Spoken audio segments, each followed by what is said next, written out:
Ionization energy is the amount of energy required to remove an electron from a gas phase atom.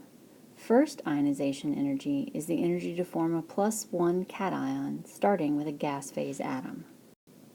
First ionization energy can be represented by an equation that looks like this, where we take the gas phase atom and we look at the energy required to remove the electron and form the +1 cation. In the case of the hydrogen atom, the first ionization energy is 1312 kilojoules per mole.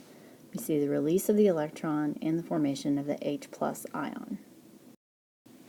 The general trend in first ionization energy is that it increases up a group and from left to right across a period.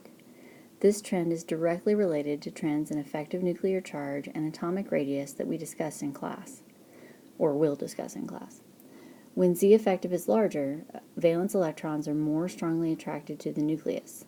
The atomic radius is smaller, and it takes more energy to remove the electron. Thus, the first ionization energy is greater. Note that the trend resets after each noble gas. In other words, as we go to a new shell or energy level. Noble gases with their complete octets are very stable, so it takes a lot of energy to remove a valence electron. There are other little hiccups too, and note that they are consistently with the group 2 and group 5, also called group 2 and group 15 elements. We'll discuss that in more detail in a subsequent video.